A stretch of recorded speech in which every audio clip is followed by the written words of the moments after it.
बिस्मिल्लाहिर्रहमानिर्रहीम। नाज़रीन अस्सलाम वालेकुम। मैं हूं आपका मेज़बान साबिर शाकिर।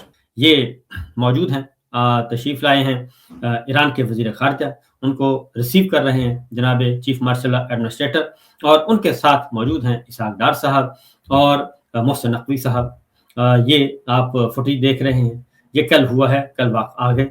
और उसके बाद जो अगली है मीटिंग्स, ये आप देख रहे हैं जनाब।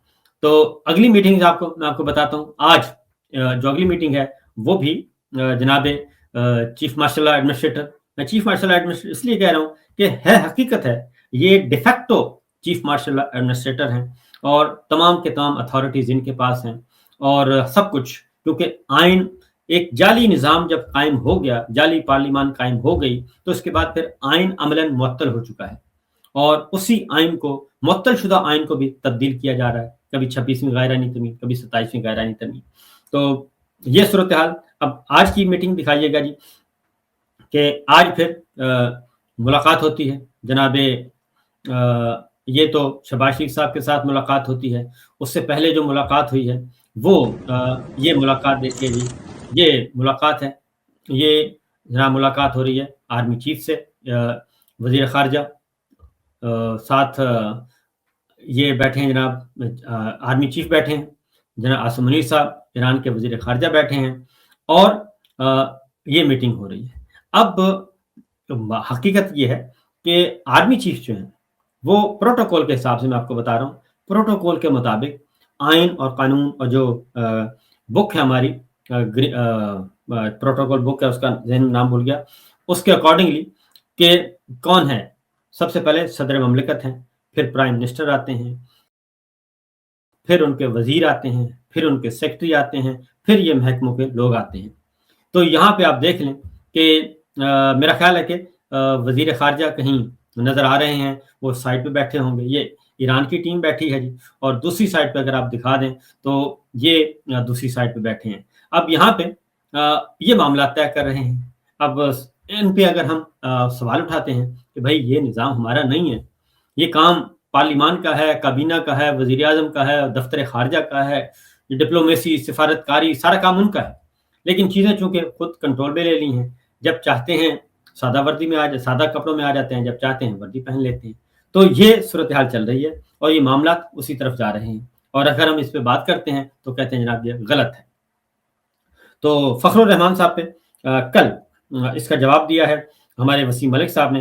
उन्होंने कहा कि फ़खरुर रहमान के खिलाफ दर्ज एफआईआर के मुताबिक इनमें ना तो इस्लामाबाद पोस्ट नामी किसी अकाउंट का जिक्र है, ना इनसे जुड़ा हुआ कोई इल्ज़ाम है, और जब बुनियाद ही सिरे से मौजूद नहीं तो फिर एतराफ़ जुर्म कौन सा।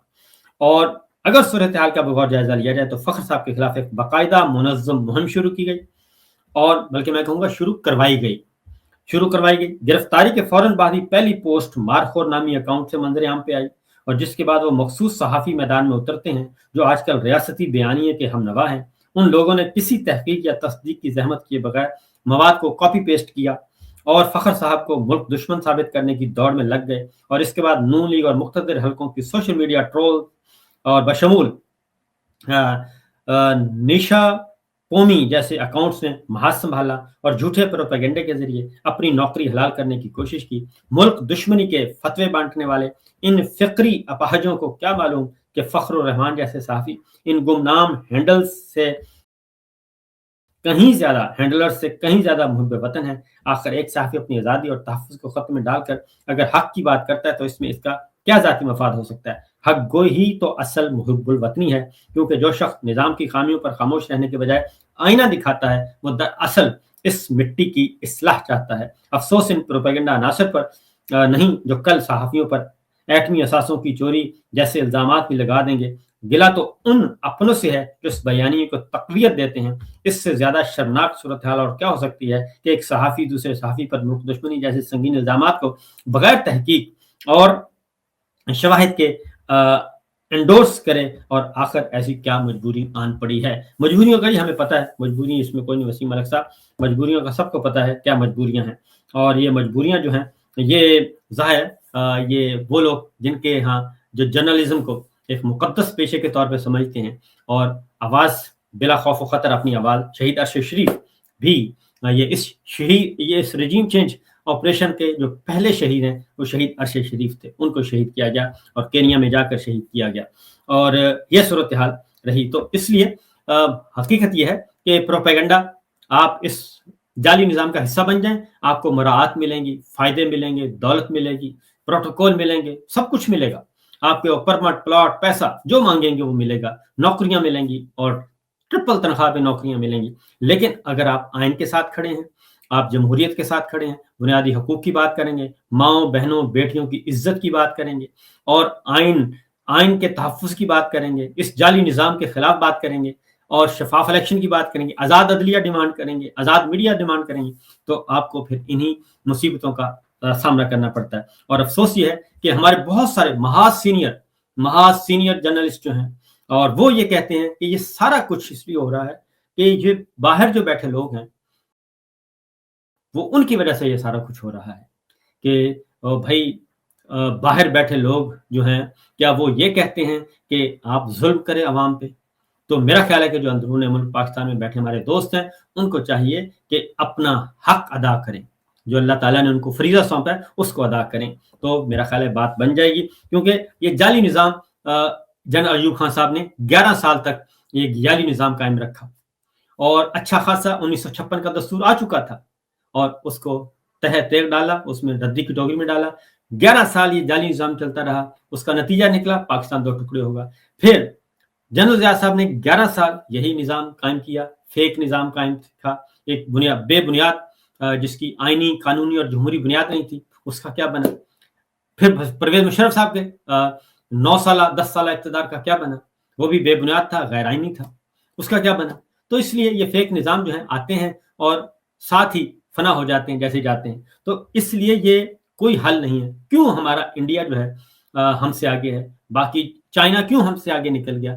کل تک ہم چائنا کو قرض دیتے تھے اور آج ہم چائنا کے زیر اثر ہیں۔ کل تک ہم عرب حکمرانوں کو، عرب ممالک کو سپورٹ کرتے تھے، آج ہم ان کے قرض دار ہیں۔ یہ سارا اس لیے ہے کہ ہم نے نظام نہیں قائم کرنے دیا، آئین کی بالادستی، اسلامی جمہوریہ پاکستان کو صحیح پارلیمانی نظام حکومت نہیں دیا، اور ہم یہ جو تغدو میں لگے رہتے ہیں، آج میری باری ہے کل آپ کی باری ہے، تو یہ جو ہے نا یہ سلسلہ، اور یہ ایک آپ نے بنایا ہوا ہے کہ نہیں rule Rawalpindi G H Q کرے گا، تو یہ بھائی Rawalpindi G H Q rule اگر آپ نے کرنا ہے تو آپ اسی طرح کا ایک نظام بنا دیں مستقل، یہ پارلیمنٹ کو ختم کر دیں، صوبائی حکومتوں کو ختم کر دیں، گورنر ہاؤس فارغ کریں، سب ختم کر دیں، اور آئین کو بھی ختم کر دیں، عدالتوں کو ختم کر دیں، میڈیا کو ختم کر دیں، ٹی وی چینل بند کر دیں، ایک ہی دفعہ کر دیں سارا کچھ، اور آپ کہیں کہ آج کے بعد راولپنڈی جو ہے وہ رول کرے گا، جی ایچ کیو کی حکومت ہوگی۔ آپ کر دیں، سب کو بتا دیں کہ آپ پھر لے آئیں، اپنی کابینہ لے کے آئیں، مستقل لے آئیں، پھر یہ نہ کریں کہ ہر 10 سال کے بعد، ہر 5 سال کے بعد آپ یہ کام نیا سلسلہ شروع کر دیتے ہیں۔ یہ بالکل سارا کچھ ملیا میٹ کر دیں، ایک زیرو کر دیں، اور ان کے جناب یہ ہے نیا نظام، یہ ہے آرمی چیف، یہی مستقل ہیں، تاحیات ہیں، اگلے کب آئیں گے کوئی پتہ نہیں، تو یہ ایک نظام بنا دیں، اپنی کابینہ لیں، اناؤنس کر دیں یہ تاحیات کابینہ ہے، اور یہ تاحیات تا وفات کابینہ ہے، یہی کام کرے گی، تاکہ سب لوگوں کو پتہ چل جائے کہ ہے کیا۔